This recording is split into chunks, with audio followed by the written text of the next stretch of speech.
Oke, halo, halo Bapak Ibu, selamat malam. Apa kabar? Kembali lagi dengan saya, Devin, yang akan menjadi moderator pada malam hari ini.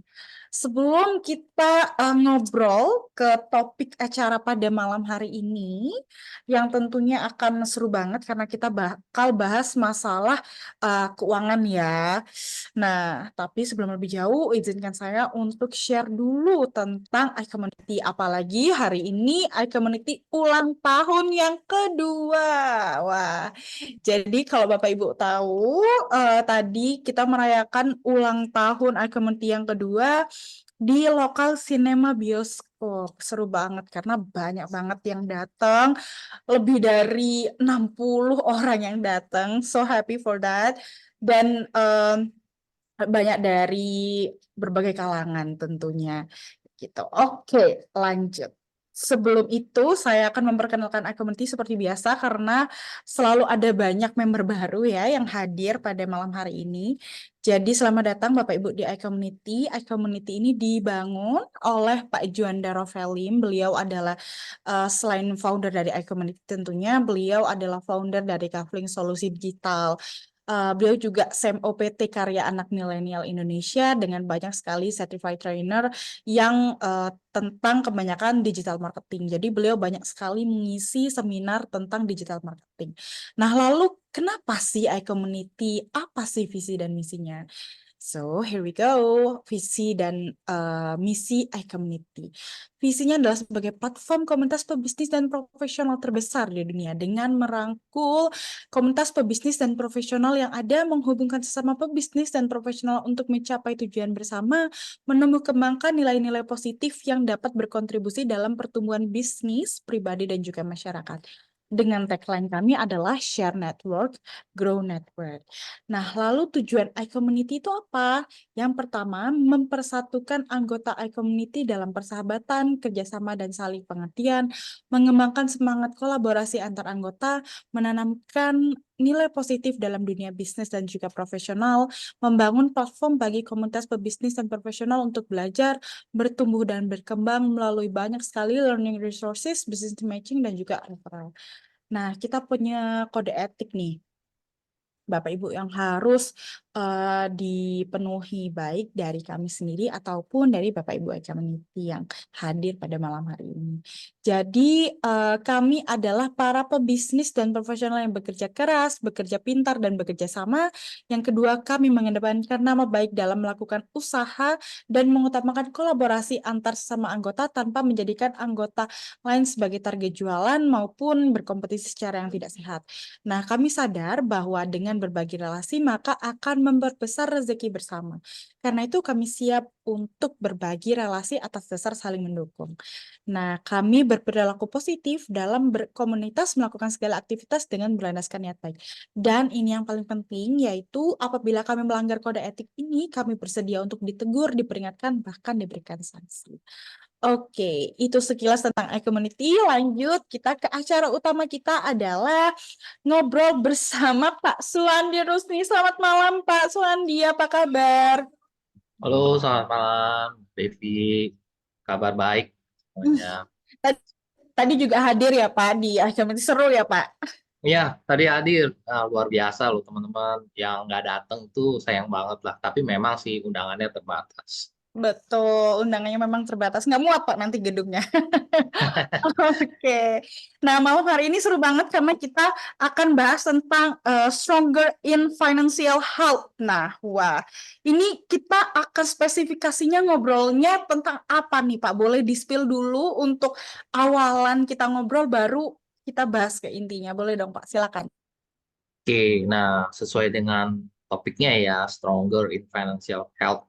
Ya, sebenarnya kita semua ya juga tahu dalam beberapa tahun belakangan ini, kemarin ini kan ada ya namanya musibah COVID itu ya. Karena ada musibah COVID itu banyak sekali yang lockdown. Lockdown, dan akhirnya itu sangat berpengaruh terhadap kegiatan roda perekonomian dari seluruh dunia, ya seluruh negeri termasuk juga Indonesia gitu. Jadi banyak banget orang-orang yang nggak bisa beraktivitas dengan baik. Ya, maka ada yang dalam tanda kutip itu mereka diberhentikan atau mungkin ada yang gajinya mungkin dipotong atau mungkin income-nya ada yang berkurang, usahanya mungkin nggak jalan. Jadi segala macam hal seperti itu yang membuat tuh keuangan terganggu. Nah, memang COVID ini sudah mulai berlalu. Jadi sudah 2 tahun, 2023, ya kalau dibilang alasan masih COVID-COVID, ya sebenarnya udah enggak.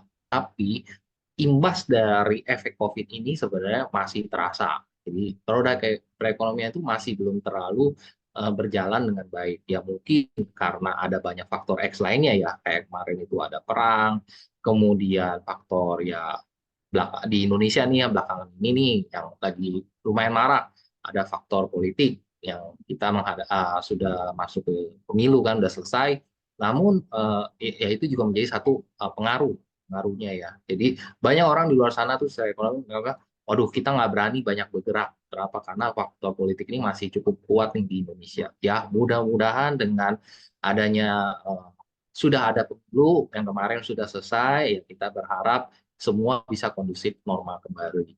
Namun tentunya selain itu juga didasari bahwa ternyata di luar sana kita menemukan banyak sekali survei banyak sekali data statistik mengatakan bahwa eh, literasi keuangan itu belum terlalu jalan. Jadi artinya masyarakat Indonesia itu masih belum terlalu ngeh dengan yang namanya bagaimana mereka bisa mengelola keuangan. Ya, padahal di luar sana sudah di Indonesia banyak sekali instrumen-instrumen ataupun edukasi-edukasi yang sudah mengajarkan teman-teman untuk bisa melakukan pengelolaan keuangan dengan baik supaya keuangannya bisa lebih baik lebih kuat untuk masa depan mereka sendiri. Namun tetap saja persentasenya masih sangat kecil. Ya, harapannya dengan adanya topik-topik seperti ini ataupun webinar-webinar seperti ini, kita bisa membantu eh, masyarakat Indonesia di luar sana yang khususnya teman-teman community yang mendengar itu bisa ya ada gambaran lah insight. Kami tidak bermaksud mengajari, tapi minimal ada gambaran biar ada tambahan informasi. Oke, menarik banget ya Bapak Ibu. Jadi Bapak Ibu nanti yang mau tanya boleh langsung tulis di kolom komentar aja atau raise hand, nanti boleh tanya apapun ke Pak Suwandi gitu. Oke, langsung aja Pak, silahkan waktu dan tempatnya. Oke, saya izin share screen ya. Oke. Nah, sebelumnya saya juga ucapkan juga selamat ulang tahun buat iCommunity yang kedua. Ya, semoga iCommunity makin kuat lagi, member-member makin bertambah lagi, dan juga kita juga sesuai dengan tagline-nya, share network, grow network. Nah, ini kita bisa berjejaring makin lebih besar kembali. Oke, saya izin sambil share screen ya, teman-teman. Oke. Oke, sudah kelihatan? Sudah dilihat? Oke, udah. Udah ya? Kelihatan. Oke. Oke. Oke. Oke, sesuai dengan topiknya ya. Saya izin ini sih nggak terlalu lama. Saya berharap sih mungkin teman-teman ya bukannya untuk mengajari. Sebenarnya kalau misalnya mendengar kata-kata financial health, pengelolaan keuangan, saya yakin teman-teman semuanya pasti sudah pernah dengar lah. Minimal dikasih tahu lah ya kalau bisa mengelola keuangan itu dalam arti harus bisa menabung, harus bisa saving supaya apa? Supaya tujuannya masa depannya bisa tercapai. Toh ya buat teman-teman nih mungkin yang bukan generasi milenial ya atau mungkin generasi Gen Y atau Z, mungkin generasi yang sebelum-sebelumnya ketika kita di bangku sekolah dasar seringkali guru selalu bilang menabung pangkal kaya. Tapi pertanyaannya benar nggak sih menabung pangkal kaya? Belum tentu juga kenyataannya di saat-saat ini.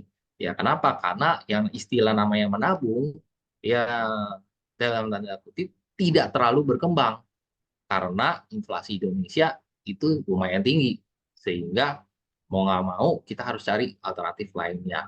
Nah, topik yang saya bawa ini topiknya adalah stronger financial health. Seperti yang tadi dasarnya adalah ternyata literasi masyarakat Indonesia itu masih sangat rendah, masih sangat rendah. Jadi masih di bawah hitungan masih hitungan satu digit persentasenya. Jadi sekitar 4 sampai 5%. Memang terlihat meningkat selama beberapa tahun terakhir ini. Lumayan meningkat. Kenapa? Karena banyak sekali exposure dari dunia digital, khususnya dari informasi yang ada di dunia digital, Google ataupun media sosial dan sebagainya, banyak yang mengajarkan. Iya. Jadi medianya sudah sangat banyak sehingga mau nggak mau orang masyarakat itu mulai aware, mulai ngeh. Namun tetap punya kendala karena mereka punya challenge itu belum bisa mengelola keuangannya dengan baik sehingga secara kesehatan keuangannya itu masih rendah. Nah, makanya saya ambil topik ini Stronger in Financial Health. Oke, ini saya slide. Oke.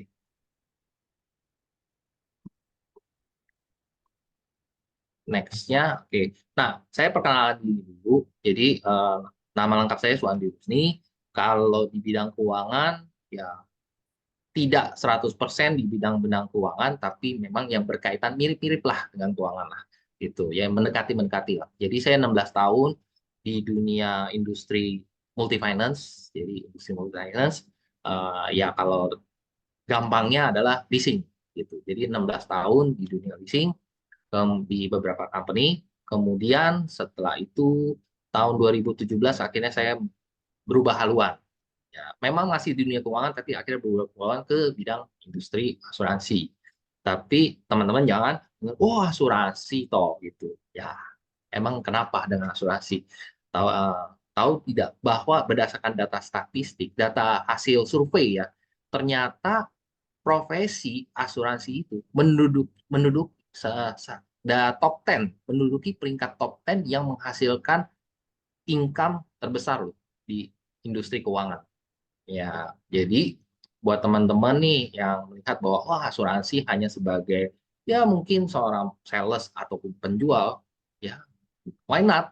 Karena dia masuk menduduki top 10 loh penghasil income terbesar di Indonesia. Itu. Nah, saya gabung di dua perusahaan. Pertama di Allianz, yang kedua adalah di MS. Terakhir akhirnya saya berpindah ke MSCI Life mulai tahun 2023. Nah, buat teman-teman yang kita sesuai dengan tagline-nya iCommunity ya, share network. Nah, kita saling berjejaring, boleh juga. Saya juga ada di medsos, ya lebih banyak di Instagram, di Suandi Rusni. Teman-teman bisa saling follow, kita bisa saling berkomunikasi di sana. Siapa tahu ke depannya kita bisa berkolaborasi. Nah, untuk nomor WA saya juga teman-teman bisa lihat di sini ada 0817 04 kali 942 itu. Nah, saya lanjut juga berikutnya. Oke, nah sebelum masuk ke how strong are you, nah Mbak Derin, ini saya ada satu QR. Teman-teman silakan nih, saya kasih waktu 5 menit, kurang dari 5 menit bahkan 5 menit, teman-teman boleh scan. Tenang aja, ini scan aja juga ya. Tenang aja, ini tidak mengambil datanya teman-teman. Nah, tidak mengambil datanya, karena ini saya juga akses ke website orang. Jadi ini saya akses ke website orang, kita juga isi datanya. Ini hanya untuk salah satu bentuk untuk mengecek sebenarnya keuangan kesehatan keuangan teman-teman itu bagus atau kurang bagus. Itu. Oh, Jadi oke. silakan teman-teman. Eh, Mbak Devin boleh dikasih timer ya sekitar 5 menit. Jadi Oke, Pak. jadi nanti bisa teman-teman ada timernya itu 5 menit. Jadi bisa scan di sini saya kasih waktu itu 5 menit. Jadi kita santai aja di sini ya teman-teman ya. Jadi kita santai, eh, kita bisa berdiskusi. Teman-teman boleh resen juga, boleh chat kalau misalnya kalau ada yang mau ditanya langsung boleh chat aja, chat atau resen nanti kita akan berdiskusi. Tuh, Oke. Bapak tenang Ibu aja. boleh scan aja karena ini juga mudah deh kayaknya ini buat diisi. Jadi kayaknya ini menarik. Betul. Nah, saya itu bukan website saya juga ke website orang lain, tapi website sana saya udah tes berkali-kali dan di situ tidak ada mengambil data apapun. Karena yang dia minta adalah cuma nama sama alamat email. Nah, itu pun juga kalau teman-teman menggunakan alamat email yang lain, silakan juga nggak masalah. Dia tidak akan bisa. Ya ibaratnya teman-teman mau pakai fake email juga silakan. Intinya bagaimana caranya teman-teman ngisi ngisi data yang ada di sana, kemudian akan muncul skor gitu. Nah, dari skor itu saya minta partisipasinya buat teman-teman untuk chat di sini berapa skornya teman-teman gitu. Nah, simple aja, pertanyaannya nggak banyak di sana. Teman-teman hanya perlu ngisi, ngisi, ngisi, ngisi, input, input, input aja. kurang dari 5 menit sebenarnya udah bisa gitu. Sebelum kurang 5 menit sebenarnya udah bisa tuh. Mungkin ada bahasanya kurang, maksudnya agak bahasa sedikit bahasa teknis, tapi harusnya nggak sulit. Jadi hanya kurang dari 5 menit teman-teman bisa isi, kemudian hasil skornya teman-teman boleh chat di sini. Sambil saya coba lihat chatnya ya, teman. Oke, kalau misalnya udah quick count, waduh quick count, betul-betul sudah lewat sih Pak quick count ya, sudah lewat sih quick count ya, gitu. Dengan skornya nanti akan bervariatif. Saya kemarin waktu awal-awal pertama kali saya tes, wah skor saya ternyata kurang bagus, ternyata masih banyak yang harus diperbaiki. Nah, namun di situ lumayan juga dia kasih informasi apa bagian apa aja yang harus diperbaiki. Jadi di sini kembali lagi saya tidak bermaksud untuk mengajari teman-teman karena saya pun juga masih banyak yang harus diperbaiki. Namun di sini kita bisa saling belajar. Dari situ kita bisa bertumbuh bersama ya teman-teman ya.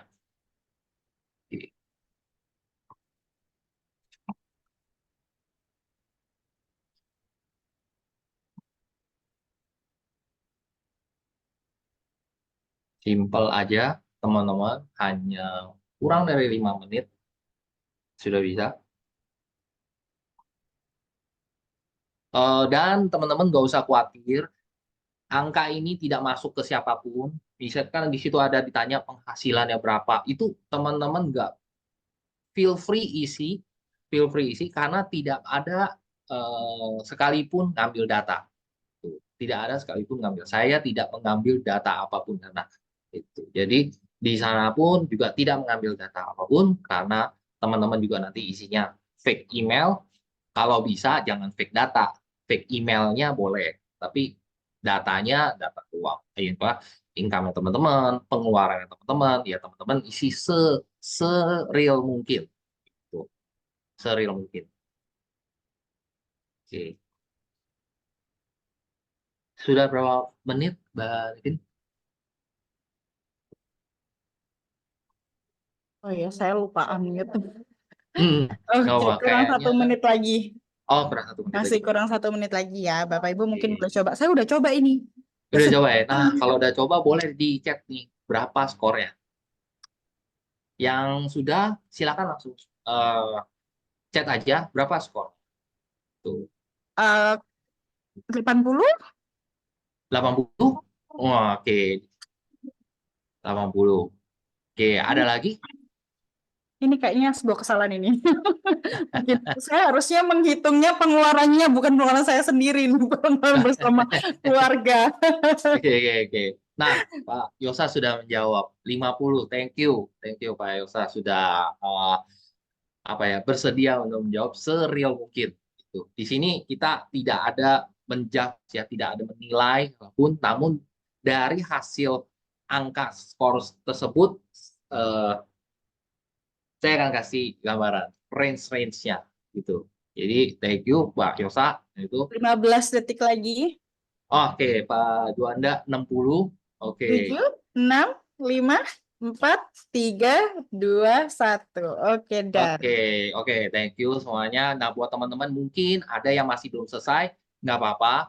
Di sebisa mungkin dilanjutkan sambil saya share, teman-teman bisa lanjutin, nanti ketemu angkanya. Nah, untuk beberapa skor-skor seperti ini, jadi saya ada beberapa kali sharingkan hal seperti ini. Kita apa trial kepada teman-teman komunitas yang lain juga, peserta yang lain juga, dan muncul angkanya banyak banget.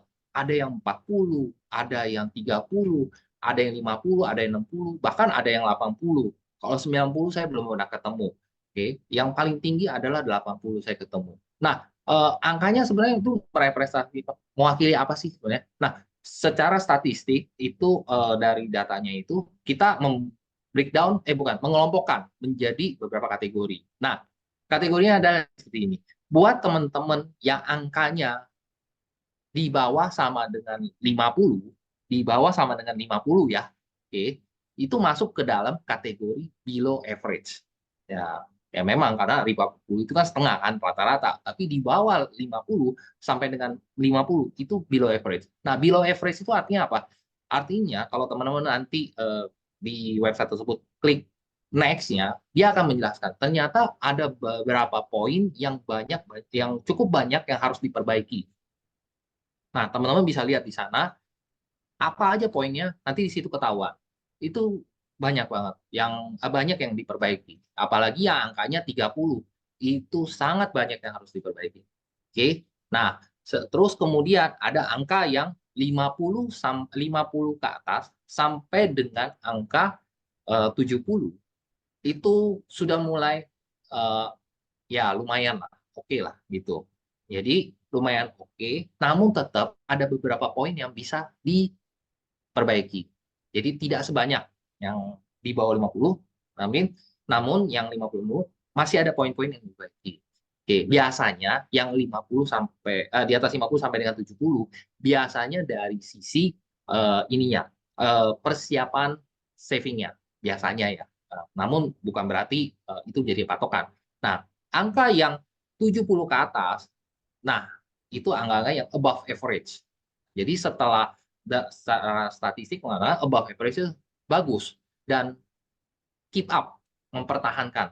Jadi tidak ada, jadi saya pernah nanya, itu tidak ada yang 100% angkanya poinnya 100 gitu. Tidak ada poinnya 100. Tidak pernah, akan pernah ada, dia bilang. Angka itu hanya statistik aja, mewakili aja. Jadi teman-teman nggak usah khawatir mengenai angka ini. Ini hanya untuk gambaran awal aja, di mana angka ini setelah teman-teman memperbaiki poin-poin tersebut, itu teman-teman harus mereview terus. Nah, secara periodikal, tentunya bukan setiap bulan ya. Tentunya itu kita lakukan periodikal mungkin lebih panjang sedikit 3 bulan. Kenapa? Karena butuh waktu pemantauan. Setelah 1 bulan kita lakukan, nanti bulan kedua, bulan ketiga kita lakukan. Nah, bulan ketiga baru kita lakukan lagi, isi lagi datanya. Isi lagi datanya, kita review kembali. Oh, meningkat atau sama atau jangan-jangan malah turun gitu. Nah, berarti ada poin-poin yang harus kita lihat lagi. Mungkin ada kekurangan yang di mana kita perbaiki, ada kelebihan yang mana kita keep up. Nah, jadi ini teman-teman boleh pakai untuk membantu teman-teman mengetahui seberapa kuat keuangannya teman-teman. Namun sekali lagi ini bukan satu angka yang pasti, hanya hanya simple review aja buat teman-teman di kemudian hari. Oke, saya izin lanjut berikutnya ya, teman-teman. Oke. Nah, lalu berkaitan dengan topik stronger in financial, saya mau menyampaikan satu brutal fact. Jadi kadang-kadang masyarakat Indonesia itu sering sukanya hanya yang lihatnya yang enak-enak aja, yang senang-senang aja. Oh, saya nggak tahu, tapi setiap kali saya nonton YouTube, ya setiap kali saya nonton YouTube, teman-teman mungkin kalau YouTube-nya bukan kalau yang premium mungkin nggak ada iklan ya. Tapi kalau saya kan bukan yang premium, saya lihatnya saya selalu dapat iklan. Iklannya itu selalu muncul namanya pinjol, ikan pinjol. Entah kenapa saya tuh selalu ada iklan pinjol itu. Saya nggak tahu kenapa itu. Mungkin apa karena memang dia berasa saya butuh uang, makanya dia langsung keluarin iklan pinjol itu. Gitu. Atau mungkin ya memang targeted marketnya adalah orang-orang yang suka nonton YouTube, yang suka nonton hal apapun yang di dalam YouTube, mereka kasih itu.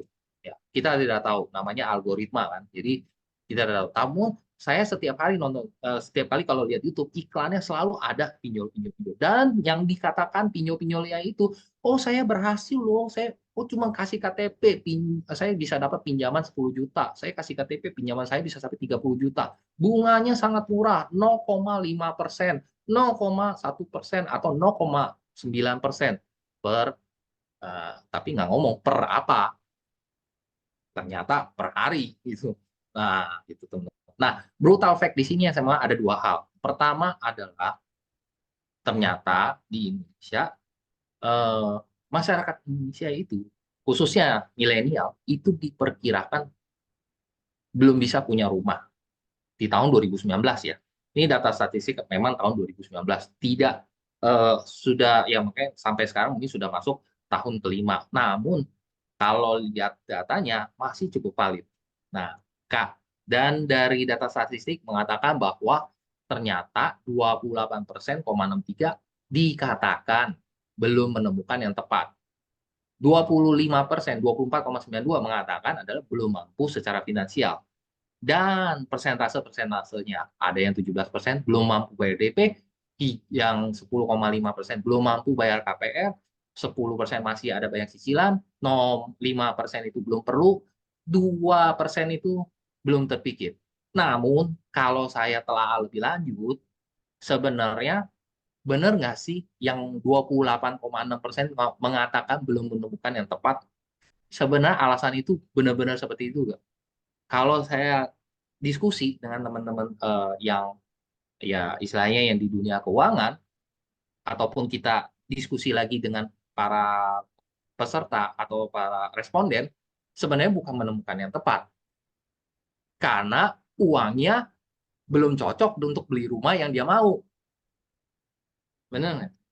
Ya, saya pengen rumahnya di contoh, saya pengen rumahnya di Jakarta, di kota Jakarta. Ya, siapa yang tidak mau rumahnya di kota Jakarta? Kenapa? Karena aktivitasnya banyak banget di kota Jakarta dan dengan kehidupannya yang lumayan seperti di Jakarta. Namun sayangnya keuangan saya belum mampu untuk mengambil rumah yang di Jakarta. Akhirnya alasannya adalah saya belum ketemu yang cocok nih. Ya, cocoknya adalah di luar kota, di pinggiran. Ya, bukan mendeskripsikan, tapi ya memang seperti itu kenyataannya, ada apa adanya. Ya karena keuangan saya segini, ya saya ambilnya yang sesuai gitu. Makanya saya menemukan yang tepat. Dan tepat dengan kantong saya, tepat dengan keuangan saya. Gitu. Nah, tapi kalau misalnya kita bicara secara keuangan, orang ini kantongnya udah cukup, keuangannya bagus, gitu.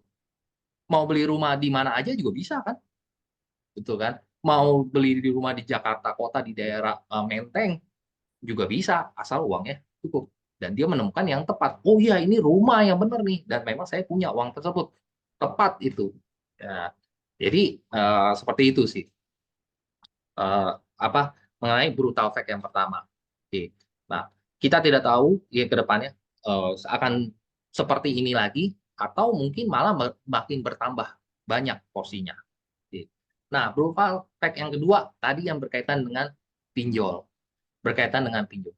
Nah, yang pinjol ini saya cukup miris lihatnya. Ternyata setelah saya lihat-lihat, wah, pinjol ini sudah merambah ke seluruh kalangan, kalangan usia ya, bukan kalangan profesi, tapi kalangan usia loh. Mulai dari yang di bawah 18, di bawah 19 tahun, 19 sampai 34 tahun, 35 sampai 54 tahun, bahkan usia 54 ke atas pun juga ada yang terjebak di pinjaman online. Itu. Dan porsi yang paling tinggi adalah di porsi usia 19 sampai 34 tahun. Jadi dan totalnya fantastis. Totalnya sangat-sangat fantastis, teman-teman. Ada 10 juta orang yang memiliki dengan total pinjaman 26 triliun. Itu. Jadi angkanya seperti itu. Banyak, banyak banget. Di bulan April, kemudian bulan Mei dan bulan Juni. Nah, angkanya muncul seperti itu. Jadi periode pemantauan 3 bulan. Dari data 3 bulan itu menunjukkan angkanya yang fantastis. Dan 60% itu yang tadi 60% disalurkan ke Gen Z sama Gen Y sama Gen Z. Nah, 19 sampai 34 tahun. Ya, jadi nggak heran ya eh, banyak kita belakangan ini suka dengar ada orang yang terjerat hutang hutang pinjol, mereka akhirnya eh, ya bunuh diri. Ya kita cukup prihatin dengan itu dan ya luar biasa sekali. Nah di sebelah sini mohon maaf, no data to display ini datanya tidak muncul, harusnya ada. Di situ munculnya dikatakan bahwa eh, ada datanya mengatakan bahwa itu mereka tidak mampu. Alasan mereka tuh ambil pinjol karena mereka untuk menutupi menutupi pinjaman lainnya. Jadi gali lubang tutup lubang. Jadi banyak orang yang ambil pinjol itu gali lubang, tutup lubang untuk menutupi hutang yang lainnya, untuk menutupi hutang A, hutang B, nanti dia pinjam lagi untuk menutupi hutang C gitu. Sehingga bergulung terus makin lama makin banyak gitu. Oke. Nah, ini brutal fact yang kedua. Ini sudah cukup ya kalau brutal fact-nya. Nah, lalu apa yang harus dilakukan? Ya, sebenarnya ini sudah digadang-gadang sejak lama sudah disampaikan bahwa masyarakat kita itu perlu yang namanya financial planning, pengelolaan keuangan. Nah, apa sih itu pengelolaan keuangan? Balik lagi buat teman-teman yang sudah pernah dengar, saya ya mudah-mudahan tidak bosan-bosannya untuk dengar lagi. Itu financial planning itu adalah suatu proses yang dilakukan untuk mencapai suatu tujuan dari kehidupan seseorang, tentunya yang berhubungan dengan keuangan. Ya, karena planning ini adalah satu rencana dan rencana ini untuk mencapai satu tujuan kan. Nah, tujuannya ini kan berbeda-beda. Nah, karena ini namanya financial planning, maka tujuannya sudah pasti ada hubungan sama dengan keuangan. Itu teman-teman. Jadi itu garis apa kita underline ya kita garis bawahi bahwa dalam kehidupan seseorang itu pasti ada namanya perencanaan. Nah, perencanaannya ini untuk kali ini adalah yang berhubungan dengan keuangan. Oke. Nah, ini topik yang cukup menarik. Ya, sebenarnya dari satu slide ini aja itu bisa jadi bisa banyak terjadi pro dan kontra. Apa sih kebutuhan? Saya memang butuh ini. Eh, Pertanyaannya memang benar butuh atau sekedar ingin? Tuh. Nah, kalau ini saya izin partisipasinya dari teman-teman nih, kalau boleh di chat yuk. Ya, oke, boleh di chat ya. Boleh di chat yang namanya kebutuhan itu apa sih? Yang namanya keinginan apa sih? Atau mungkin kalau misalnya yang mau langsung respon dijawab boleh. Mungkin Mbak Devin bisa kalau mau respon silakan. Nah, kalau menurut Mbak Devin sendiri yang namanya kebutuhan ataupun keinginan itu apa?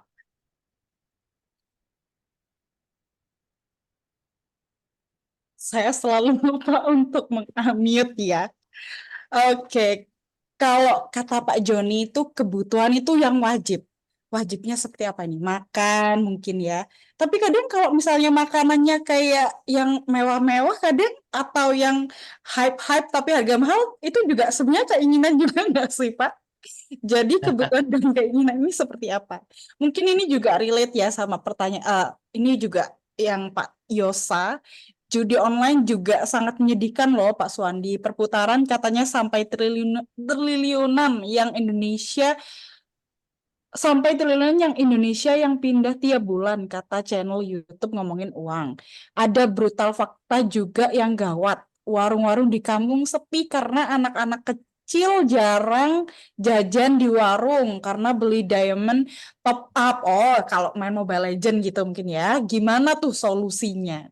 Hmm, ya betul betul betul. Oke, nah eh, ya tadi ya kadang-kadang ya kita tuh selalu agak bias yang namanya betul banget ya sebelum itu ya yang saya coba menjawab yang Pak Yosa betul banget bahwa judi online juga memang saat ini itu cukup ya bukan saat ini ya sebenarnya judi online sudah lama banget udah ada gitu ya cuma karena adanya yang kemarin yang kasus yang lumayan heboh maka jadinya muncul berita-beritanya jadi makin banyak muncul beritanya oke nah perputarannya memang sangat-sangat luar biasa gitu bahkan ada yang ya pro dan kontra yang mengatakan ya kalau daripada kita apa istilahnya daripada kita gelap-gelapan mendingan langsung terang-terangan aja gitu artinya ada yang mengusulkan untuk melegalkan tapi ada juga yang masih kontra yaitu nggak boleh gitu nah memang ini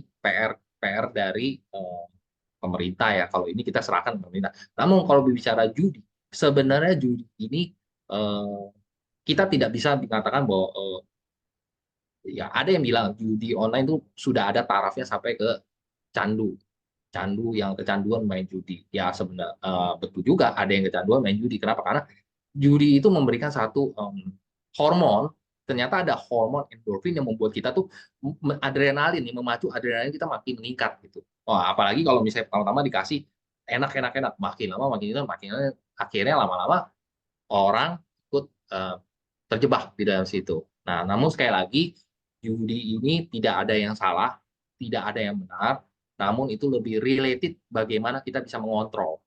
Nah, itu sih Pak menurut saya. Mungkin ya saya tidak bisa mengkomentar lebih banyak mengenai yang terkait dengan judi online itu. Nah, mengenai yang anak-anak kecil yang sering main game online, nah itu juga sama, juga pada akhirnya nanti dia ada addicted juga karena apa? Karena memacu adrenalin mereka.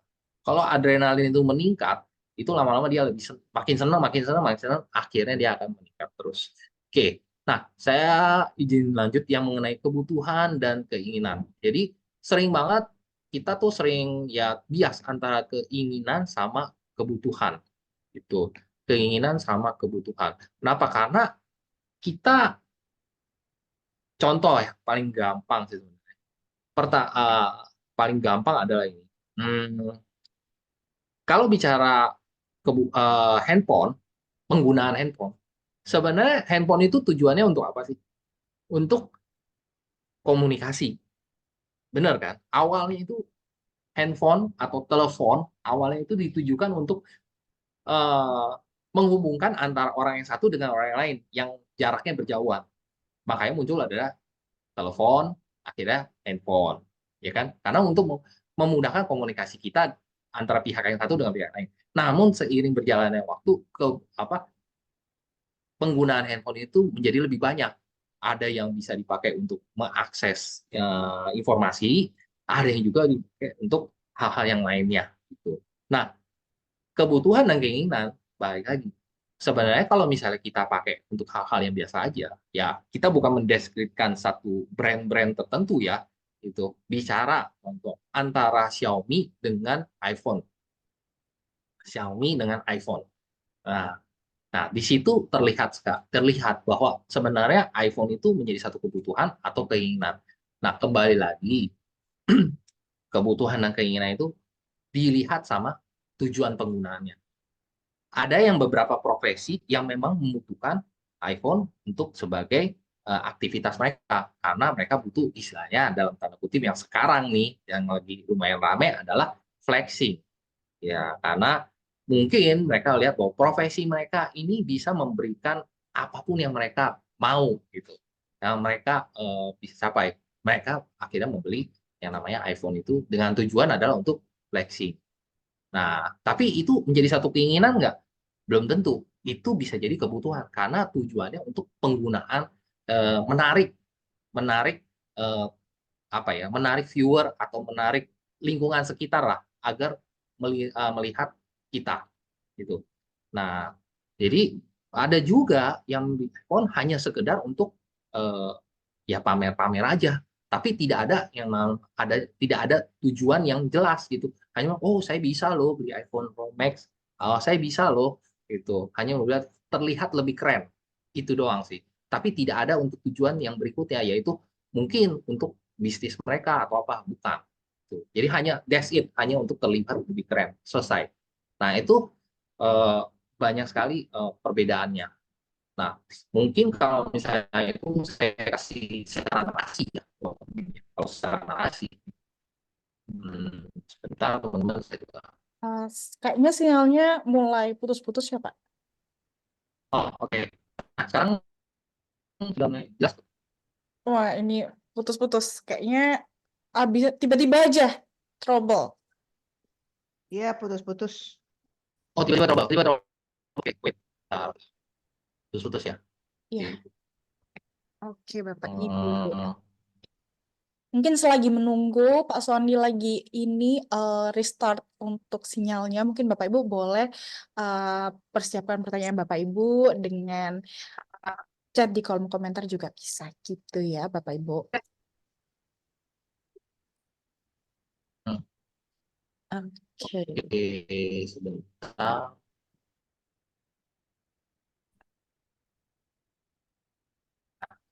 Eh, sinyalnya masih kurang nggak jalan ya? Eh, yang ini bisa cuman gambarnya Pak Sondi freeze. Oh, freeze ya? Oke, bentar. Mm-mm. Kayaknya tiba-tiba mungkin karena hujan itu ya Pak ya. Hmm, mungkin juga Atau ya. mungkin di ini dulu, Wait, sebentar. di restart Kayak, aja dulu. oke, saya coba stop share dulu ya. Hmm, boleh. Oke, Pak Joni udah ini ya, boleh share solusinya Pak Suwandi. Oke, tenang sebentar, Pak Joni. Pak Suwandi masih berusaha untuk memperbaiki sinyalnya. Memang tiba-tiba mungkin karena cuacanya juga lagi jelek ya, yang tadi. Oke,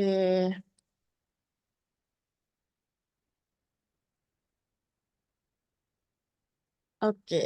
Selamat malam Bu Suli, selamat datang. Sebentar, Pak Sudarmo, selamat malam. Sebentar ya Pak, karena Pak Suwandi lagi memantulkan sinyalnya gitu. Ini Pak Ade juga udah mulai tanya ya, untuk yang gaji di bawah UMR atau bahkan tidak punya pemasukan yang pasti seperti halnya kebanyakan UMKM, sangat sulit melakukan financial planning.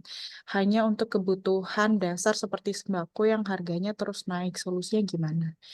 Oke, boleh. Saya tadi juga kepo sih, Pak, kalau misalnya tentang kesehatan keuangan ini, apakah ada tolak ukur pastinya gitu?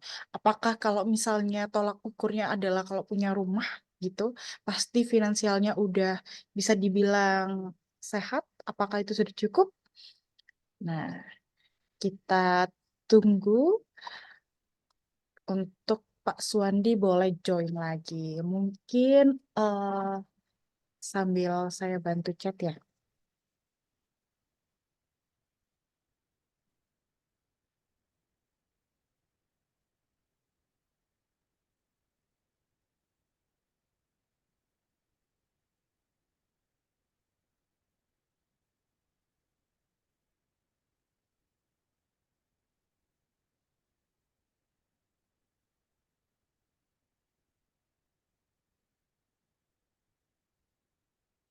Oke, mungkin selagi Oke, Pak Sony udah join lagi.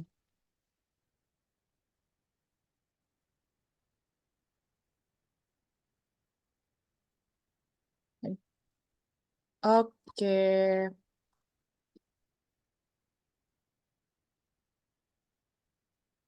oke, kayaknya udah oke, gambarnya udah oke, udah bisa ini. Oke. Sorry teman-teman, kayak itu gara-gara emang tadi ada petir, jadi dia menghancurkan wifi-nya. Jadi Oke, terpaksa kita silakan stop dulu. dilanjutkan karena Pak Joni udah kepo banget ini Pak. Boleh di-share solusinya gimana ini Pak? Pak Suwandi harus bijak dengan pengeluaran. Silakan Pak Suwandi mungkin boleh di-share screen lagi ya. Oke, sebentar ya teman-teman, saya izin share screen. Mohon maaf teman-teman, kesalahan bukan pada layar Anda, ternyata ada di layar saya. Oke, sudah terlihat?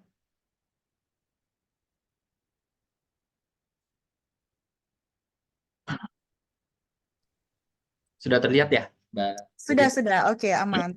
Oke, nah kalau secara pendefinisian ya menurut bahasa Indonesia yang baik dan benar, hanya itu yang namanya kebutuhan itu segala sesuatu yang diinginkan manusia untuk mempertahankan kelangsungan hidupnya secara alamiah. Betul tadi yang dikatakan bahwa eh, kebutuhan itu hal-hal yang wajib dipenuhi gitu.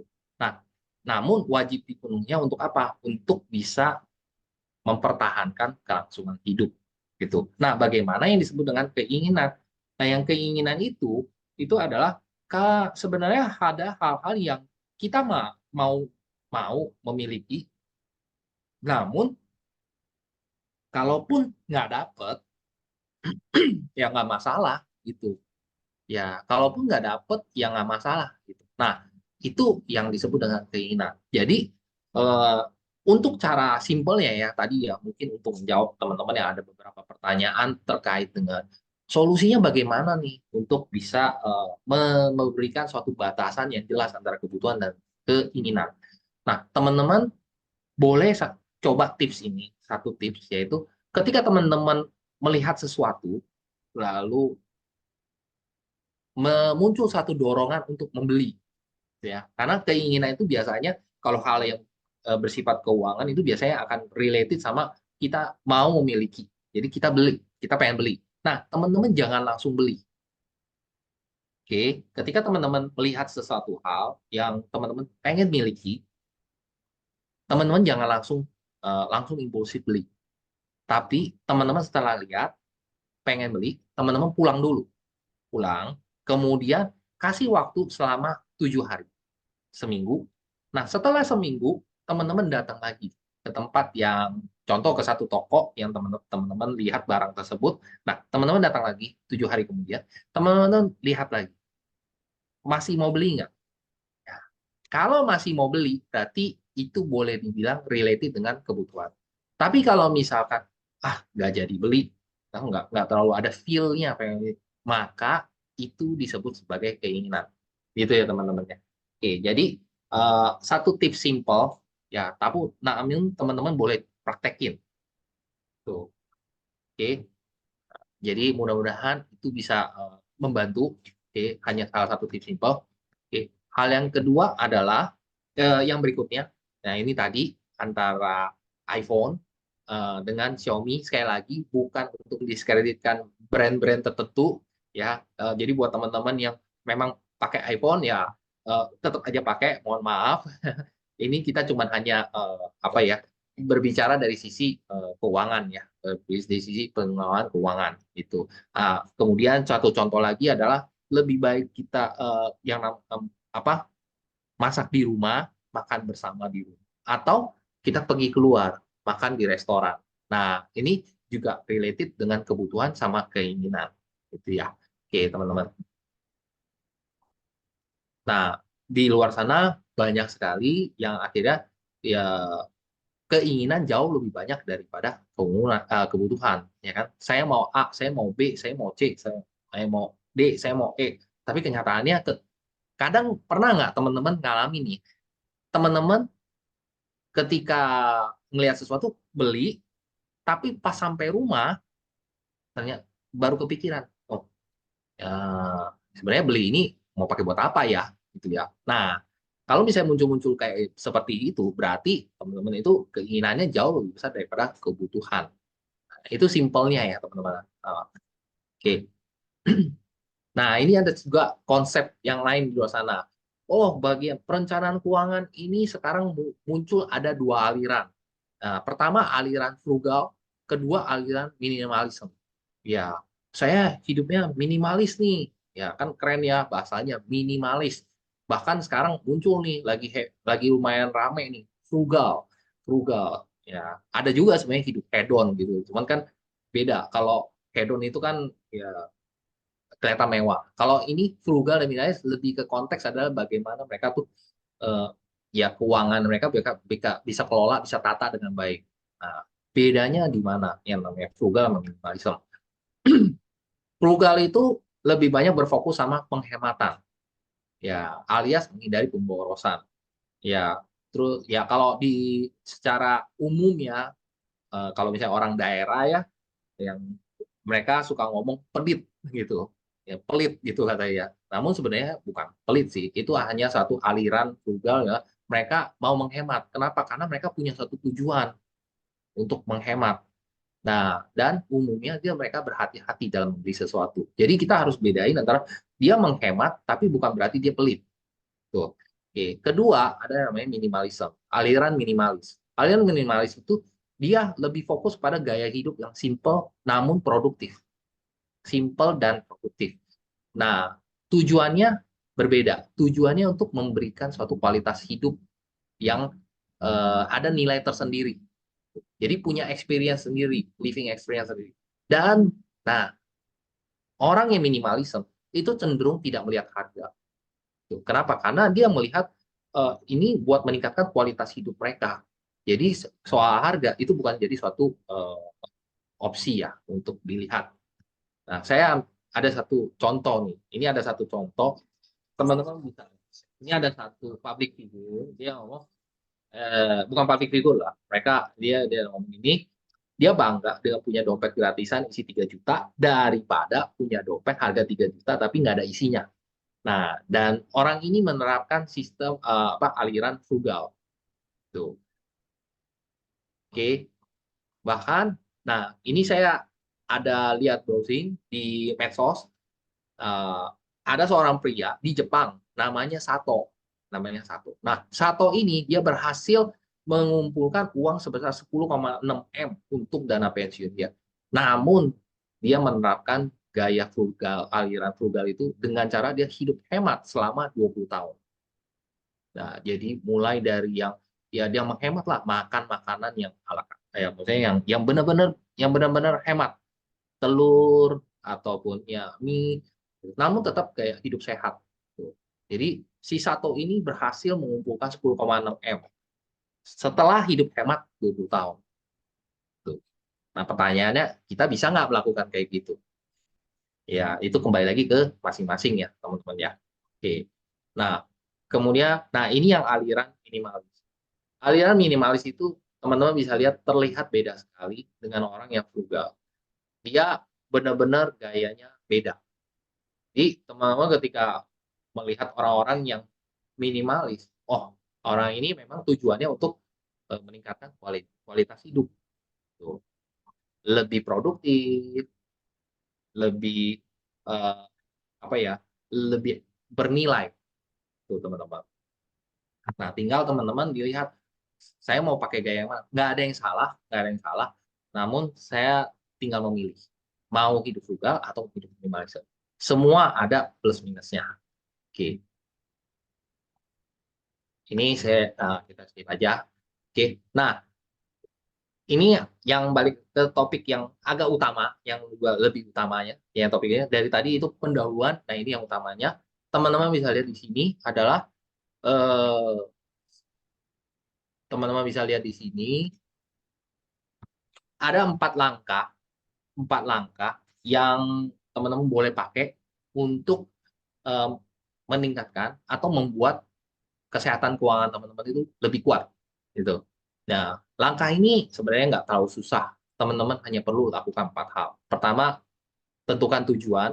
Kedua, membuat satu budgeting. Ketiga, eh, mempersiapkan yang namanya safety net. Yang terakhir ada berinvestasi. Ya, keempat hal ini kalau bisa teman-teman jangan skip, teman-teman lakukan supaya kesehatan keuangannya makin bertumbuh. Ya, dan tentu menggunakan yang tadi ya keyword yang pertama ya teman-teman ya. Nah, tujuannya seperti apa sih? Nah, teman-teman bisa pilah menjadi 3 bagian untuk tujuan. Pertama yang short term, jangka pendek, jangka menengah, jangka panjang. Nah, jangka pendek, contoh, dalam 1 tahun ke depan, 3 6 bulan ke depan, 1 tahun ke depan, biasanya short term itu di bawah 1 tahun. Nah, dalam 1 tahun ini saya mau ngapain? Saya mau memiliki motor atau saya mau memiliki mobil. Ada yang salah nggak? Nggak ada yang salah. Itu kita ingin memiliki mobil ataupun motor ataupun rumah itu nggak ada yang salah gitu. Tapi harus ada tujuannya. Dan itu ada tujuan teman-teman. Jadi kita pilah-pilah. Oh, saya pengen menikah tahun depan. Saya ingin lanjut S2 tahun depan. Saya ingin mungkin menikah di 3 tahun lagi. Saya mau punya rumah 5 tahun mendatang. Oke, nggak ada masalah. Jadi short term, middle term, long term, teman-teman tentukan. Berikan satu set goals, batasan tertentu yang senyamannya untuk teman-teman. Gitu. Oke. Nah, yang kedua adalah budgeting. Nah, ini cukup krusial budgeting ini. Kenapa? Karena di sini teman-teman sangat ditekankan kedisiplinan teman-teman gitu, kedisiplinan. Jadi banyak sekali teman-teman di luar sana bilang saya bisa kok kelola keuangan, tapi pertanyaannya dia disiplin nggak untuk menerapkannya. Nah, ini PR penting. Bahkan saya jujur mengakui kadang-kadang saya nggak disiplin untuk hal yang seperti ini. Nah, namun kita berusaha untuk melakukan kedisiplinan. Ya, ada 3 hal, yaitu pertama financial ratio. Kita harus hitung financial ratio kita. Kemudian gunakan metode 40 4321, 40 30 20 10. Kemudian lakukan komparasi antara kenyataan dengan apa yang sudah teman-teman rencanakan dalam budgeting tersebut.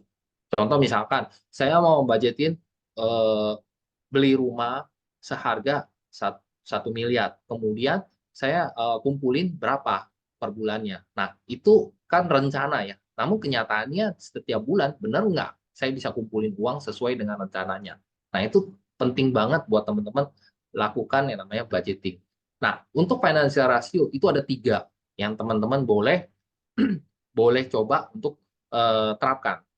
Cash ratio, debt ratio, saving ratio. Nah, apa itu cash ratio, debt ratio, saving ratio? Cash ratio adalah teman-teman tinggal ngitung penghasilan rutin dari teman-teman dibagi dengan pengeluaran rutin teman-teman. Ya, simple ya, kelihatannya simple ya, tapi teman-teman bisa lihat ketika dibagi berapa angkanya.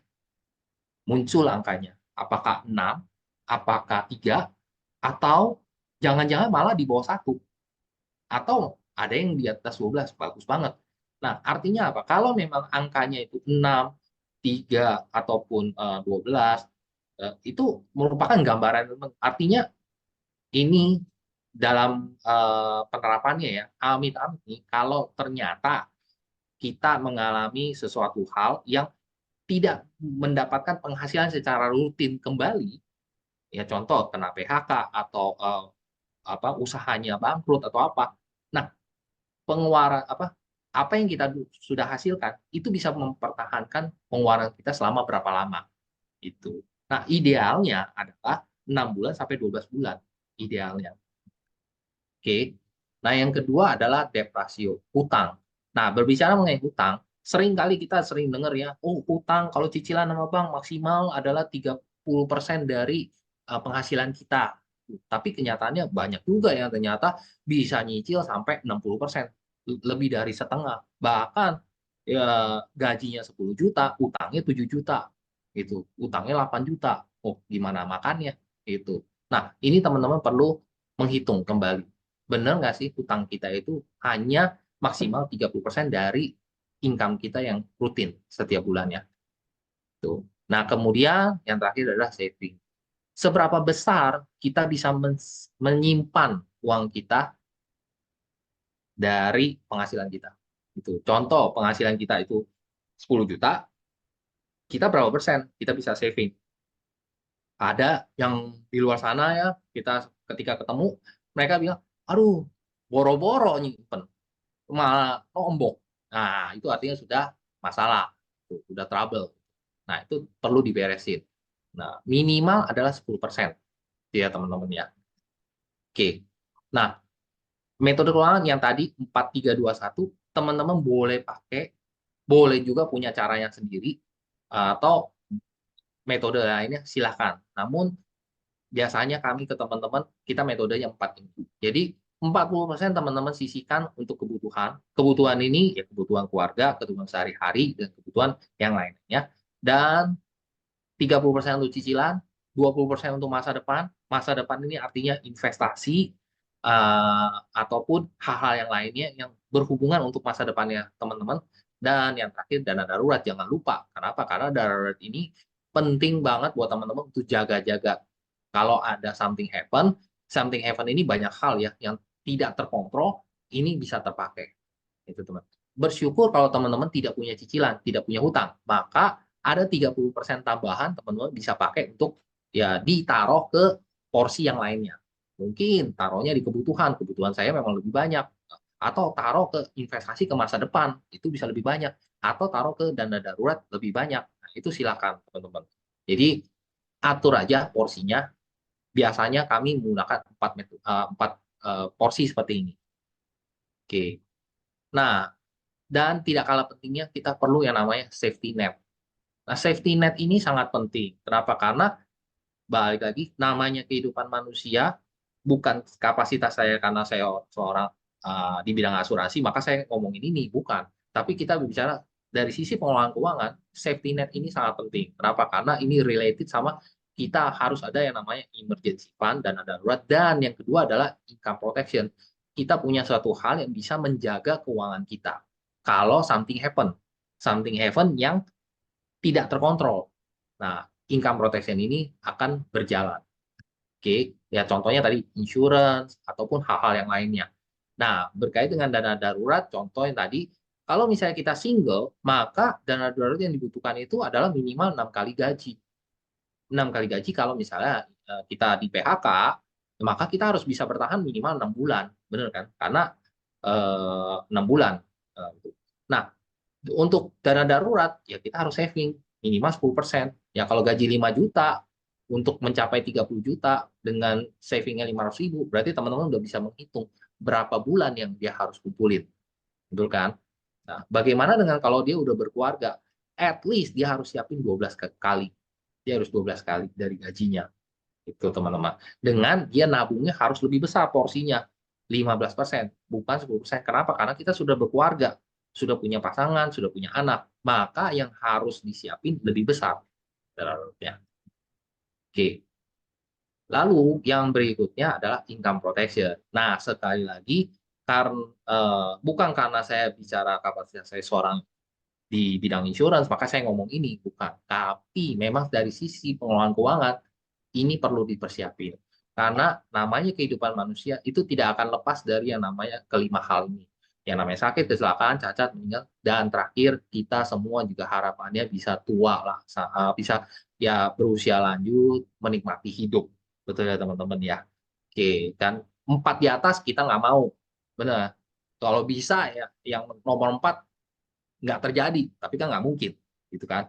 Ya satu dua tiga kita buang jauh-jauh, tapi nggak ada yang tahu.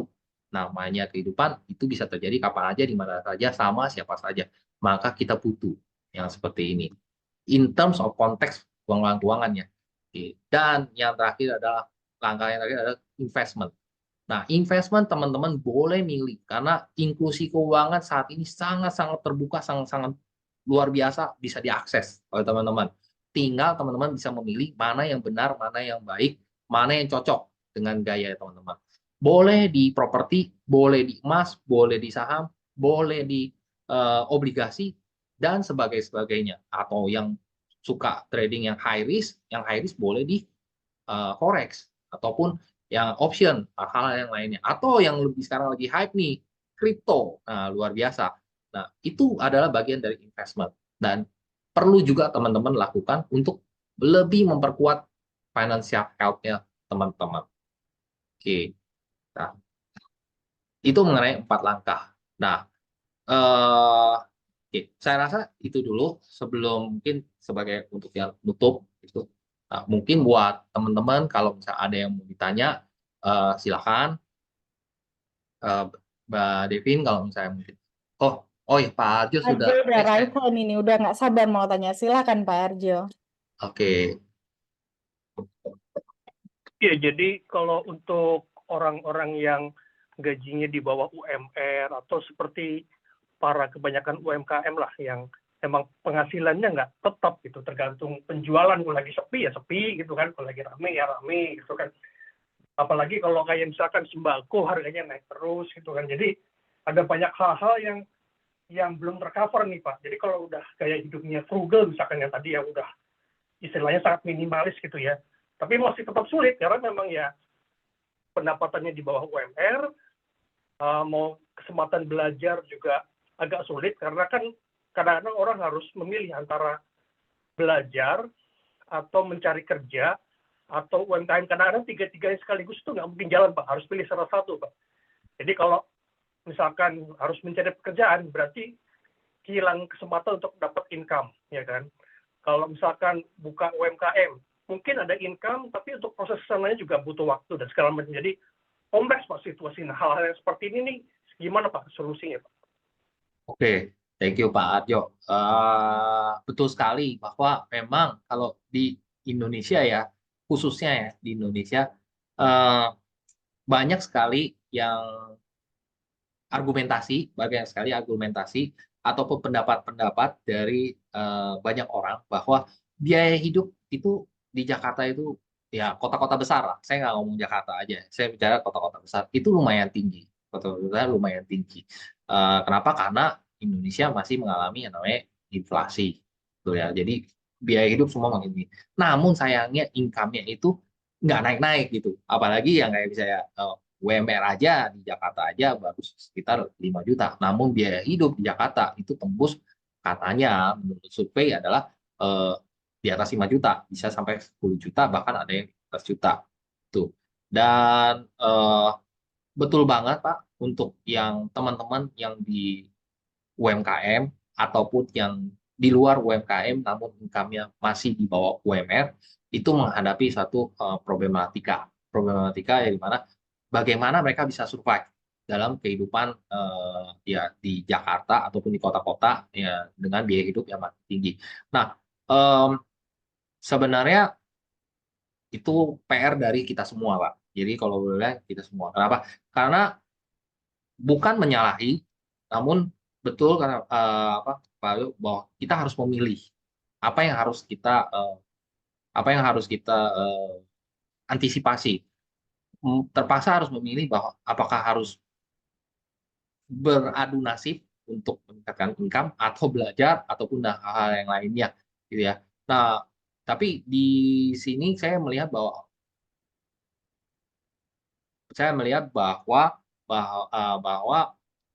sebenarnya akses untuk mendapatkan income itu banyak banget caranya. Tuh. Tinggal mereka mau meraih atau tidak gitu ya. Contoh ya paling gampang. Kayak contoh nih dalam hal yang simpel-simpelnya ya Pak ya. Simpel-simpelnya. Kayak di dalam iCommunity lah. Nah, saya related ke iCommunity. iCommunity itu memang itu platform kita berkumpul bersama, kita berelasi, mendapatkan jejaring network itu. Namun di balik jejaring tersebut kan ada tagline berikutnya, share network, grow network. Betul ya, Pak ya? Nah, jadi kita mungkin bisa mulai dari cara adalah mempertemukan orang yang satu dengan orang yang lainnya. Ya, sebenarnya praktek ini sudah banyak dilakukan, yaitu kalau istilah kasarnya adalah calo. Benar kan? Caloknya. Namun sekarang itu bahasa ini lebih diperhalus dengan cara berjejaring, berkolaborasi. Namun pada prinsipnya ya ujung-ujungnya ya kalau juga. Nah, salah satu cara untuk bisa mendapatkan side hustle, income tambahan ya untuk menambah ya Pak ya, karena ya kalau kita bicara gaji UMR kan nggak bisa kita rubah dengan semau kita ya Pak. Ya mau nggak mau ya kita harus bisa berinisiatif. Ya. Nah, salah satu solusi yang bisa kita lakukan dengan cara seperti itu. Jadi kita punya side hustle. Ada beberapa teman saya yang memang secara income dia kurang, namun mereka bisa melakukan yang namanya side hustle dengan cara palu gada, lu mau gua ada. Ya, kebetulan menurut saya iCommunity satu wadah yang tepat buat kita juga untuk bisa mendapatkan informasi sebanyak-banyaknya dari para member yang mungkin bisa memfasilitasi member yang lain ataupun teman-teman di lingkungan yang lain di luar iCommunity sehingga itu bisa menjadi wadah side hustle. Itu, Pak. Nah, itu mungkin salah satu jawabannya. Namun kembali lagi saya tidak tidak memberikan satu jawaban, tidak bisa memberikan jawaban yang tepat sekali karena ini sangat-sangat kompleks sekali kalau bicara itu. Karena di luar sana banyak sekali ada pendapat ya teman saya pun juga berpendapat mau gaji berapapun sebenarnya nggak cukup. Ya kita sering dengar ya. Saya sering dengar staff gaji ya contoh ya bukan merendahkan tapi gaji UMR mereka bilang nggak cukup. Ketika mereka udah di level manager gajinya udah lebih tinggi 2 kali lipat dari UMR mereka tetap bilang nggak cukup. Bahkan udah sampai level direksi mereka juga bilang waduh nggak cukup. Nah itu related dengan sebenarnya apa gaya hidup gitu ya. Gaya hidup inilah yang menentukan bahwa kita sebenarnya bisa nggak sih untuk mempersiapkan masa depan. Karena kalau misalkan dibilang gaji di bawah UMR, tapi kenyataannya banyak banget sih orang bisa hidup sih, Pak. Itu sih. Mudah-mudahan bisa menjawab sebagian dari pertanyaan Pak Arjo. Jadi sekalipun sudah gaya hidup frugal, harus lebih frugal lagi. Begitu maksudnya atau gimana, Pak? Kalau memang sudah mepet sekali, Pak, ya sebenarnya kayak salah satu motivator ya yang nomor satu di Indonesia ya, Pak Tunusa mengatakan, ya kalau memang sudah tidak bisa menghemat, tingkatkanlah income-nya teman-teman. Itu sih, Pak. Ya, nah, ICOM mudah-mudahan bisa menjadi salah satu wadah, Pak. Selain mungkin kita mencari solusi lainnya, ya cari income yang lebih baik lagi, mungkin kita bisa bekerja ya cari lingkungan yang lebih baru, bekerja lagi. Itu sih, Pak Jo. Oke Pak, memang ada batasan tertentu yang tidak akan bisa kita turunin lagi, Pak. Gitu, Pak. Sebenarnya itu yang relate ya Pak ya, kalau saya boleh nyambung bahwa kadang itu kita udah misalnya dulu pegawai gajinya cuma sekian kayak gitu, terus ya udah dipepet-pepetin aja, terus habis itu naik lagi ke tingkat selanjutnya, tapi merasa masih kok nggak bisa nabung sebanyak itu kayak gitu, terus kok masih barang-barangnya kok cuma itu, mungkin karena gaya hidup tadi yang terus meningkat ya Pak, apalagi teknologi kan kayak tadi Bapak bilang HP selalu baru gitu. Pertama gaya hidup, kedua inflasi. Sayangnya gaji kita itu kenaikannya tidak sesuai dengan inflasi. Oke. Nah, kalau saya nih Pak boleh sambil bertanya, mungkin Bapak Ibu yang lain boleh kirim pertanyaan di kolom komentar atau juga raise hand. Mungkin ini juga agak relate mungkin atau tidak ya. Jadi kalau misalnya tadi yang terkait scan QR yang sebelumnya, apakah tolak ukur dari kesehatan finansial itu sebenarnya apa sih Pak? Atau apakah rumah? Atau rumah itu dianggap sebagai oke berarti orang ini finansialnya sudah agak stabil karena ketika saya memasukkan tadi di QR itu ketika saya memasukkan rumah yang saya miliki itu jadi nilainya tinggi kayak gitu nilainya tinggi dengan saya memposisikan diri saya adalah sebelum menikah gitu ya tapi ya kayak gitu apa bisa dibilang gitu ya Pak ya? Sebenarnya tidak ada acuan patokan yang pas di dalam usulan. Nah, cara kita bisa mengukur ini pas atau tidak itu sebenarnya kita dari dulu sudah sempat belajar. Intinya bagaimana kita bisa memenuhi sandang pangan papan, betul kan?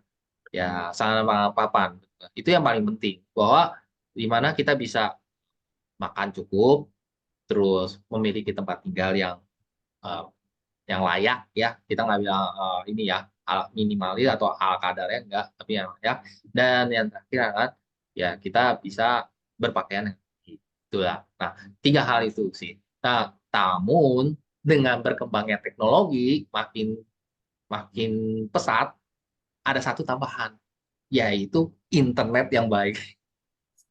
Kenapa? Karena zaman sekarang kita nggak bisa mungkiri bahwa banyak ketika kita keluar rumah lebih baik ketinggalan dompet daripada ketinggalan handphone.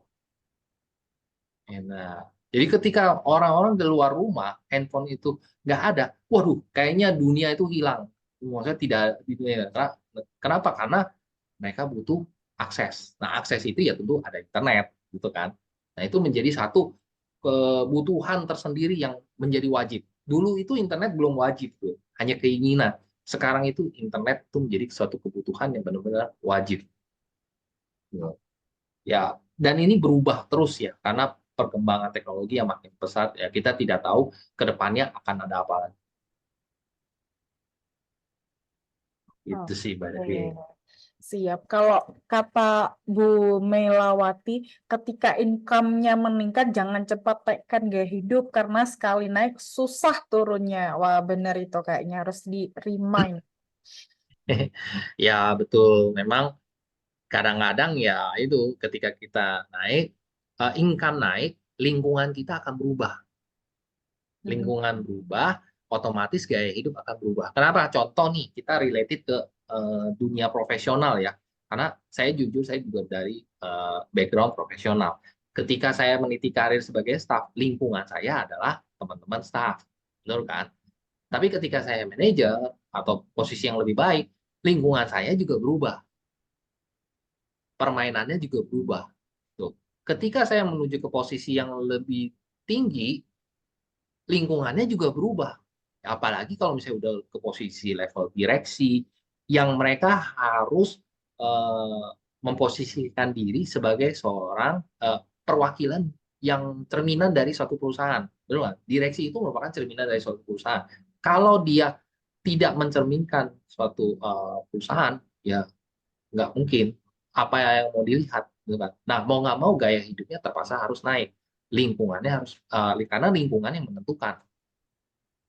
Jadi tiap level akan berbeda. Pak, Gitu. kalau saya boleh kasih masukan sedikit, itu sedikit. Ya, Tadi yang soal naik pangkat ya, udah jadi level direktur atau apa. Kalau yang saya perhatikan dari beberapa kawan saya, kalau mereka udah naik pangkat ke manajemen gitu, ke top manajemen, gaya hidupnya mereka memang betul berubah karena mereka kan sebagai istilahnya wajahnya perusahaan kan, jadi harus kelihatan profesional gitu segala macam. Tapi tidak harus dengan uang sendiri. Karena itu sebagai cerminan perusahaan, berarti mestinya perusahaan yang membayar. Jadi betul, mesti Pak. ada semacam oke, kalau udah dapat direksi, dapat fasilitas yang ABC, seperti itulah kira-kira Pak. Jadi tidak harus pakai uang sendiri. Jadi segala hal yang memang hubungannya dengan bisnis, ya perusahaan lah yang bayar. Kalau perusahaan yang nggak mampu bayar, ya jangan minta macam-macam gitu, ya apa adanya gitu. Kalau menurut saya sih begitu. Tapi tergantung perusahaan sendiri, perusahaan masing-masing ya Pak. Kadang-kadang ada juga perusahaan yang kayak misalkan startup, belum apa-apa udah bermewah-mewah gitu. Habis itu nanti kehabisan uang dan segala macam. Jadi ya dinamis sekali Pak, kalau menurut saya. Betul. Betul, Pak. Thank you banget, Pak Jo. Oke. Oke, lanjut Pak Bang. Ini Pak Bang Yan, saat malam, manajemen keuangan pribadi di saat inflasi saat ini, alokasi komposisi savingnya gimana ya? Oh, mungkin perlu dijelaskan lagi tadi Pak yang berapa persen. Oh, oke. Saya izin share ya untuk Ya, Pak Ian ya. Oke. Jadi balik lagi ke yang ini ya. Nah, ini ya. Jadi biasanya kami dengan bersama teman-teman kita berikan pandangan bahwa tetap harus saving saving ini kan tujuannya untuk ke masa depan ya Pak ya. Ya, karena saving untuk tujuan keuangan di masa yang akan datang. Nah, karena untuk masa yang akan datang, maka secara proporsionalnya ada baiknya disiapkan 20%, Pak. Tuh, siapkan 20%.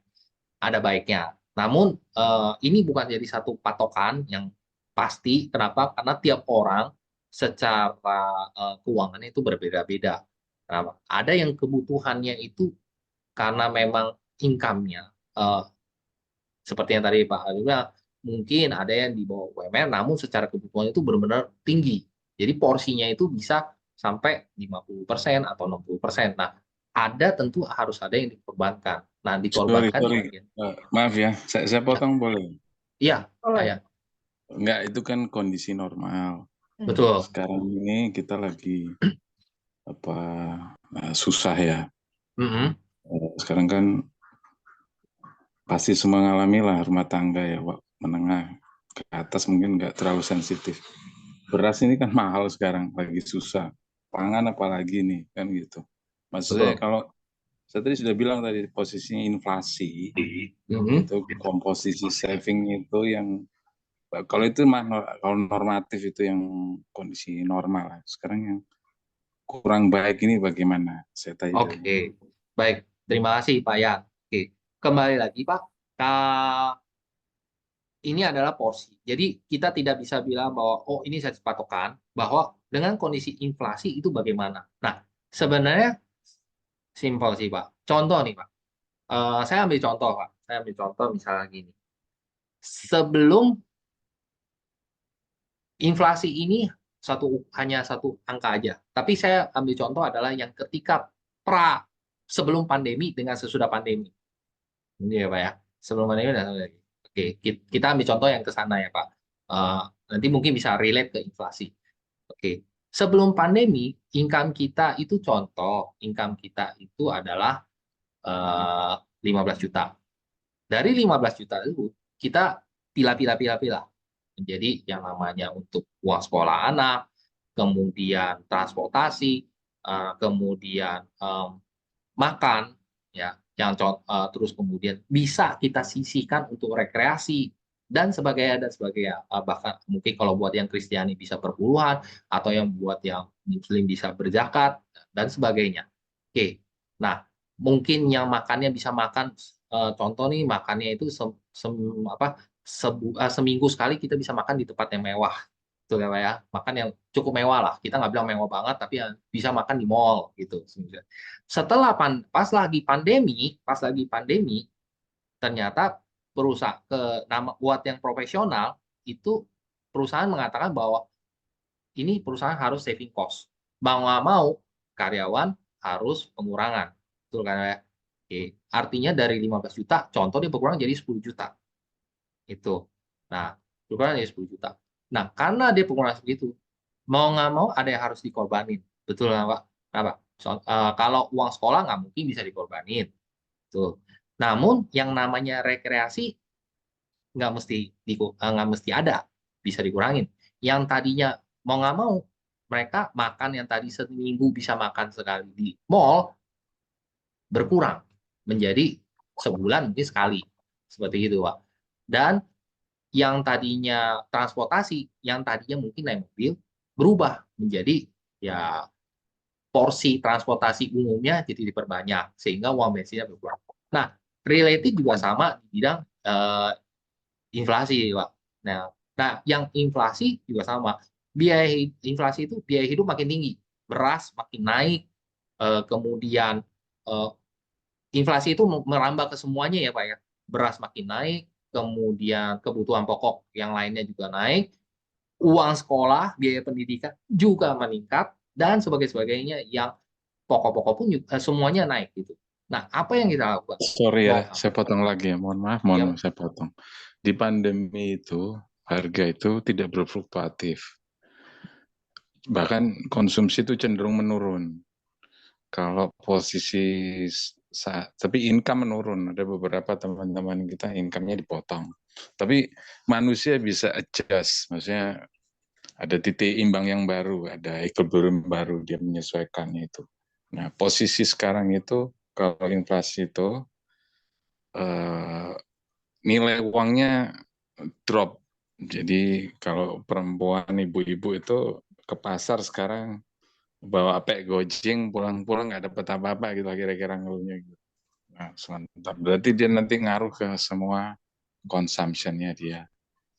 Dan kemarin saya lihat ada diskusi kredit konsumer itu lagi naik nilainya. Berarti seiring karena kita nggak bisa nutup kebutuhan itu, akhirnya dia cari pinjaman pribadi yang baru. Ini related. Nah, maksud saya tanya, ini gimana cara ngaturnya ini supaya kita survive saat ini gitu. Thank you, sorry.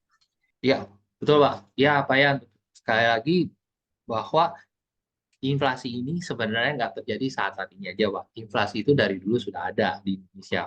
Nah, makanya pemerintah berupaya terus melakukan berbagai macam cara untuk menekan inflasi.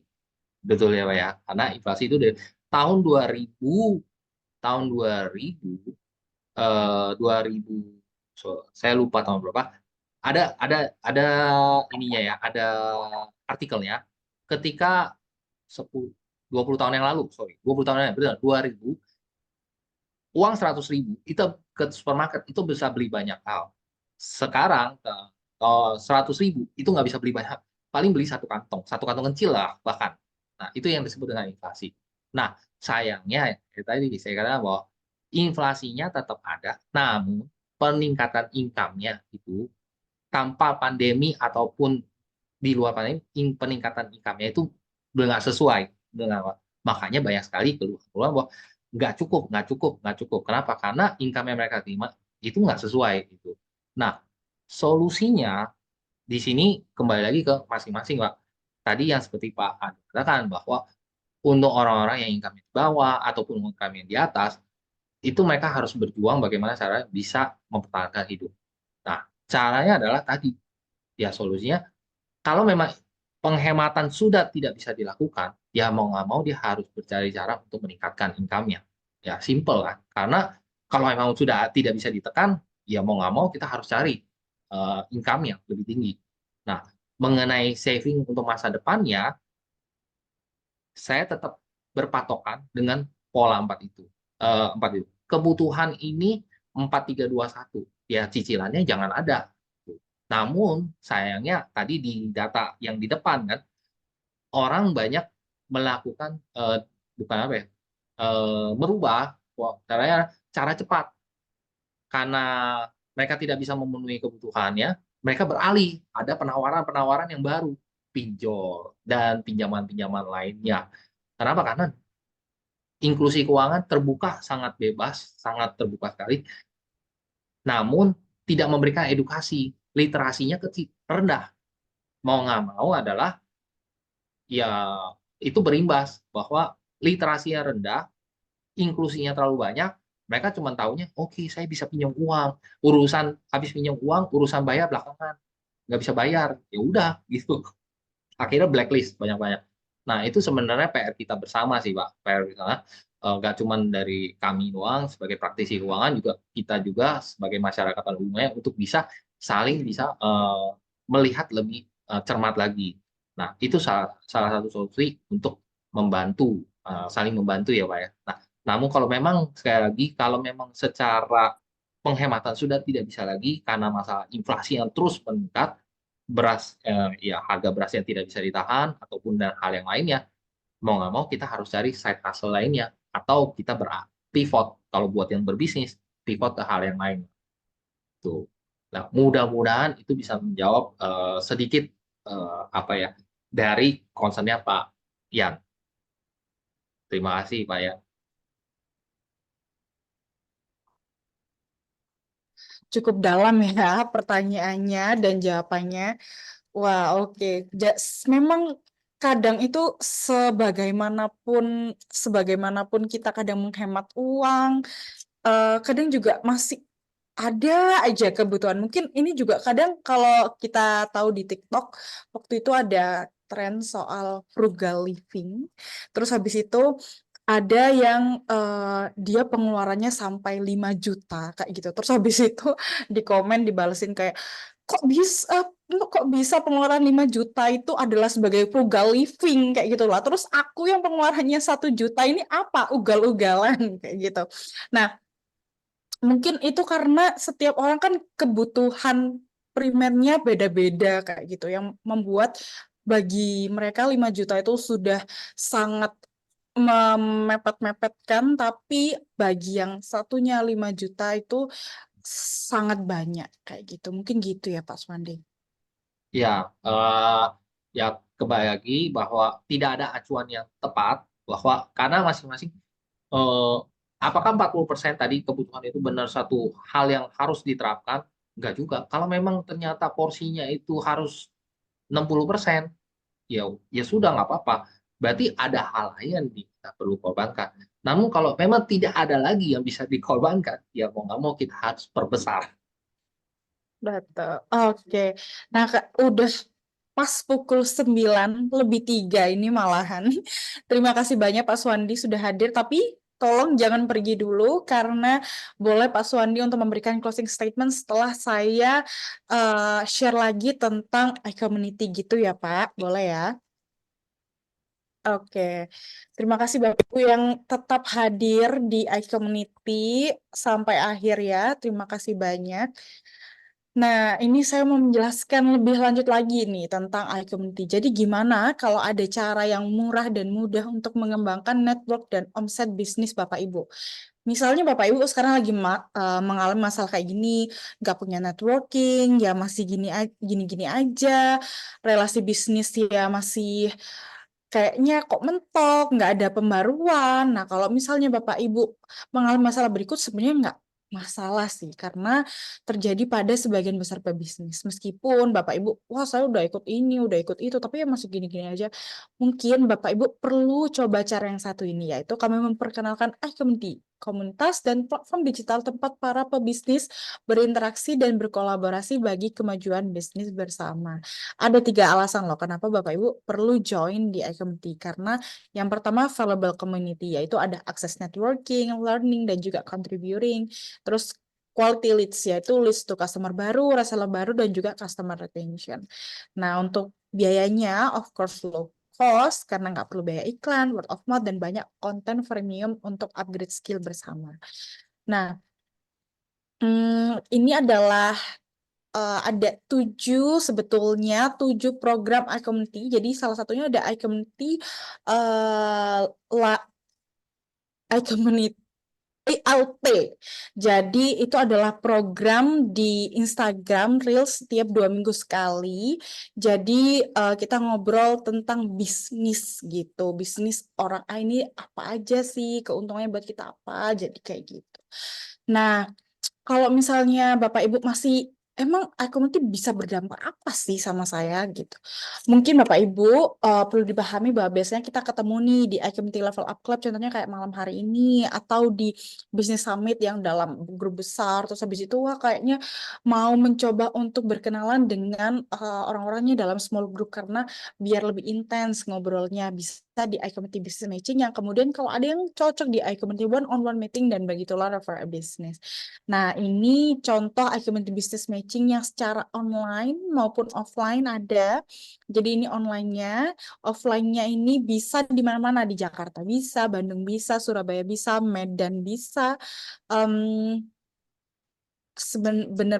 baru-baru ini ada info kalau misalnya community juga mau pergi keluar kota lagi. Nah, untuk tahu kemana itu, apa mungkin itu di kota Bapak Ibu, harus follow Instagramnya iCommunity Official.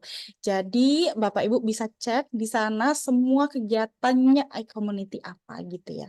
Nah, kalau ada yang ketinggalan tadi sama Pak Suwandi ini ngomong apa aja, bisa lihat di YouTube-nya iCommunity besok karena dia upload di sana. Nah, jangan lupa Bapak Ibu yang mau join iCommunity jadi membernya iCommunity dan dapetin semua benefitnya, bahkan kalau tadi kayak nggak perlu biaya iklan karena malah bisnis Bapak Ibu yang diiklankan itu bisa banget. Jadi langsung aja menghubungi business development kami atau di IG, di DM kami juga bisa, kami akan melayani. Gitu. Oke, terima kasih. Itu penjelasan tentang iCommunity. Kembali lagi ke Pak Suwandi. Boleh dong Pak dikasih closing statement-nya. Oke, thank you Mbak Devi. Nah itu ada yang nanya tuh Bu Meilawati nanya bagaimana cari membernya. Nanti silakan bisa Mbak Devin bisa ngobrol langsung sama Bu Meilawati ya. Oke, Boleh, oke. betul. Nah untuk closing statement, oke. Ya sebenarnya balik lagi teman-teman, tidak ada angka yang pas, tidak ada acuan yang pas. Itu semua kembali lagi ke diri kita masing-masing. Nah, diri kita masing-masing kita mau menentukan goals kita seperti apa. Jadi harus related dengan goals kita, tujuan kita. Nah, dari situ baru kita bisa atur apa langkah-langkah yang kita mau ambil untuk memperkuat kesehatan keuangan kita. Namun tentu saja selalu lakukan 4 hal yang tadi katakan bahwa kita harus punya goals, jangka pendek, jangka menengah, jangka panjang. Kemudian kita juga perlu yang namanya mempersiapkan hitung-hitungan. Kita harus ada hitung-hitungannya, budgetingnya, dan yang terus kita harus punya yang safety net, ya mempersiapkan income protection, kemudian dana darurat, dan yang terakhir ya kita juga perlu yang namanya berinvestasi. Karena apalagi investasi zaman sekarang itu benar-benar terbuka sekali untuk kita semua, dan saya rasa banyak sekali instrumen-instrumen investasi yang bisa membantu kita untuk melampaui inflasi yang ada. Ya, Saya rasa itu aja. terima kasih banyak Pak Suwandi. Seru banget ngobrol sama Pak Suwandi. Mungkin next kita bisa ngobrol lagi gitu ya. Bapak Ibu Iya. sebelum Oh ya, sorry, tambahan. Jadi boleh. tadi Mbak Devi kan mengatakan ada community business matching IBM ya. Oke, Oh nah iya. iya, nah kebetulan ya sekalian mempromosikan business matching Jakarta Barat. Saya terima kasih oleh Pak Juanda dipercaya untuk bisa memegang pos untuk IBM Jakarta Barat. Nah, kebetulan banget besok kami ada IBM Business Matching di Jakarta Barat, khususnya di daerah di Taman Anggrek, di food court Taman Anggrek. Jadi buat teman-teman yang domisilinya mungkin dekat-dekat di sana atau mungkin yang lagi lewat sana bisa mampir jam 6 sore sampai dengan jam 8 malam di food court Mall Taman Anggrek lantai 4. Itu. Jadi siapa tahu kita bisa saling berkenalan, dan juga ya mungkin yang hari ini ada pembahasan yang masih belum dipahami, kita bisa lanjut di besok.